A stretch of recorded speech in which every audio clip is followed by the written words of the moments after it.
नमस्कार, मैं अंकित राज। आप देख रहे हैं न्यूज़ बीट। आज दिनांक 17 अगस्त 2023 को दिनकर गोलंबर के नज़दीक आर्य कुमार रोड में स्थित महाराणा प्रताप भवन में 3 दिवसीय वैदिक सम्मेलन का आयोजन किया गया है। इसका उद्घाटन बिहार के महामहिम राज्यपाल के द्वारा किया गया। यह सम्मेलन 3 दिनों तक चलेगा। वैदिक विद्वानों का सम्मेलन आज प्रारंभ हुआ है, 3 दिनों तक चलेगा। 17, 18, 19 इसका उद्घाटन बिहार के महामहिम राज्यपाल महोदय ने किया है। इसकी सबसे बड़ी उपलब्धि एक तरह से आपने सुनी होगी कि बिहार में भी इसका एक केंद्र बनेगा, और उसके लिए हम लोग जमीन देने के लिए भी हाजीपुर के पास इस्माइलपुर में हम लोगों के पास 20 बीघे से अधिक जमीन है, जहाँ विराट रामायण मंदिर बनता है। वहाँ 100 एकड़ जमीन है। जहाँ इन लोगों को चाहिए हम लोग ज़मीन देंगे, मकान बना देंगे। केवल इनकी जो शाखा बन जाए, इसके लिए हम लोग सब सहयोग करने के लिए तैयार हैं। तो माननीय राज्यपाल महोदय जी ने भी कहा है, वो भी अपने स्तर से प्रयास करेंगे और मानकर चल रहे हैं कि एक वेद विद्या का बहुत बड़ा केंद्र बिहार में प्रारंभ होगा। आज के इस विषय पर आने वाले आज कल और परसों इन 3 दिनों में प्रतिपदा, द्वितीया और तृतीया के 3 दिनों में वेद विषय पर, वेद को लेकर जो विभिन्न प्रकार के चर्चा सत्र यहाँ होने जा रहे हैं, इस सब की सूचना आप सबको है। सबको कि देश भर में वेद विद्या का प्रसार हो, एक बार इस विद्या का पुनर्प्रसारण हो और सब लोगों में ये वेद विद्या पहुंचे। इसके लिए पिछले कुछ वर्षों से एक प्रयास हो रहा है। वैसे देखा जाए कि हमारी आत्मा जो है भारत की, वह आत्मा ही आध्यात्मिकता है। अब वास्तविक में आवश्यकता यह थी कि जिस कालखंड का उल्लेख हुआ यहाँ, कि पहले 800-900 वर्ष का जो कालखंड था और उसके पश्चात 200 वर्ष का कालखंड था, इस लगभग 1000 वर्ष के कालखंड में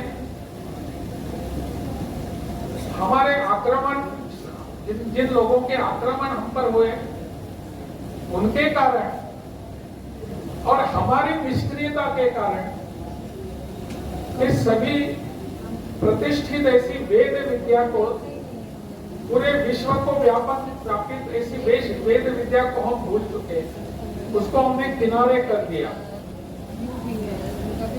परंतु इसके बावजूद वेद विद्या के प्रसार के लिए और यहाँ के सुधारण के लिए विशेष प्रयत्न हमेशा होते रहे। हमारा दुर्भाग्य रहा कि वेद विद्या के बारे में या संस्कृत के बारे में या अपने अन्य ग्रंथों के बारे में अगर हम जानना चाहते हैं, तो विदेशों से आए हुए लेखक जो थे, उन्होंने जो लिखा हमारे बारे में, उसको हम प्रमाण मानने लगे। जैसे कि यहाँ उल्लेख हुआ मैक्स मुल्लर का। मैक्स मुल्लर ने जो लिखा हमारे वेदों के बारे में, हमारे वाङ्मय के बारे में, हमारे उपनिषदों के बारे में, वही हमको प्रमाण लगने लगा। वास्तव में हमारे लोगों ने, अपने लोगों ने, इस भूमि पर जन्मे हुए लोगों ने इसके ऊपर टीका टिप्पणी और सटीक तरीके से विषय रचने की आवश्यकता थी। प्रयास हुआ भी, परंतु उसको हमने दूर कर दिया, क्योंकि विदेशों से लेकर यहाँ आकर उन्होंने हमारे ऊपर कुछ लिखा है, उसको हमने प्रमाण माना, जो कि बहुत बार ऐसा हमको फंसाने का प्रयास था। और इसलिए उनको जिस तरीके से चाहिए उस तरीके से हमारे श्लोकों का, हमारे ऋचाओं का अनुवाद उन्होंने अपने तरीके से कर दिया, जो उनको आता था। हमारे लोग इस भूमि पर जन्मे हुए लोग अगर आते हैं, लिखते हैं और सब प्रमाण हमारे सामने यहाँ इस विषय को रखते हैं, वह विषय हमको अधिक रूप से भाता था। परंतु विडंबना ऐसी थी कि उन्होंने लिखा है हमारे बारे में, तब जाकर हमको उसको पढ़ना है। मैक्स मुल्लर ने क्या लिखा, अन्य कोई लोगों ने हमारे बारे में क्या लिखा, इसके बारे में, इन विषयों पर हमको ज्यादा रुचि आने लगी।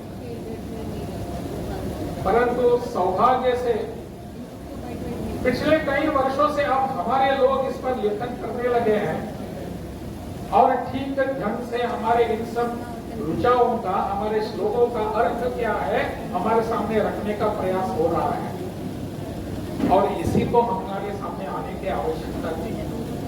इसका किया है हजारों वर्षों से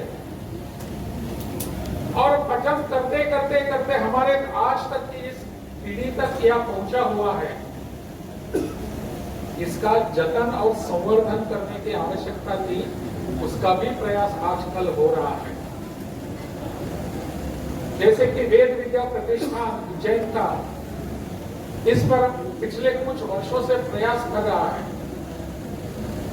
उन्होंने लगभग 250 यहाँ इनके केंद्र है, 125 केंद्र हैं और 250 जगह पर उनके वेद प्रतिष्ठान के विद्यालय जैसे चल रहे हैं, कुलगुरु जैसे। इन सभी के माध्यमों से हमारी इस प्राचीन परंपरा को, अपने इस प्राचीन इतिहास को, उसका संजोयन करना, उसका संवर्धन करना एक बहुत ही आवश्यक काम इनके द्वारा हो रहा है। अभी यहां बताया गया,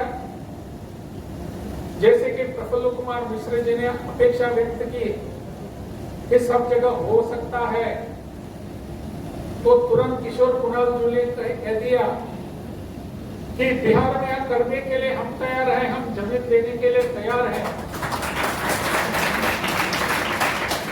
मेरा विश्वास है इस विषय को लेकर हम सब प्रयास करेंगे, तब कुछ भी यहाँ कमी नहीं होगी। हम इस भवन को बनाकर ही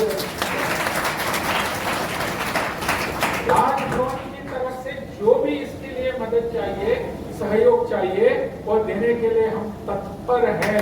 केवल सभी जगह जाकर इसके लिए हम प्रयास करेंगे। अपने बिहार की परंपरा ऐसी ऐतिहासिक है, समृद्ध इतिहास है हमारा, हम इसको ना नहीं कह सकते। ऐसे विश्वास जगाने वाला, अपने पुराने इतिहास में हमारा फिर से इतिहास को उत्कर्षित करने वाला अगर विषय आता है, तो इसको बिहार ना कैसे कह सकता है।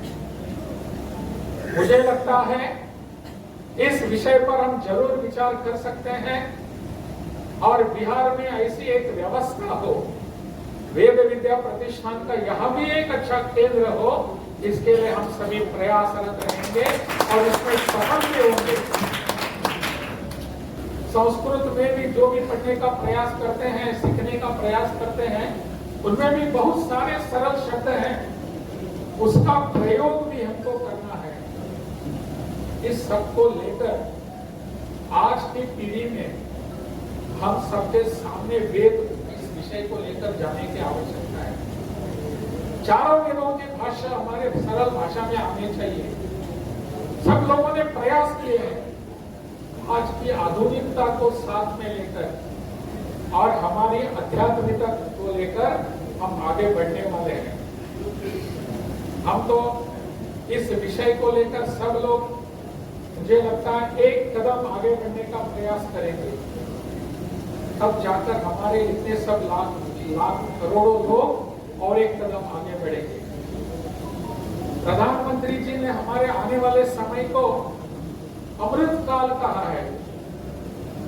आने वाले 25 वर्षों को उन्होंने अमृत काल, और उसको और एक नामाभिधान उन्होंने दिया है, उसको उन्होंने कहा है कर्तव्य काल भी है।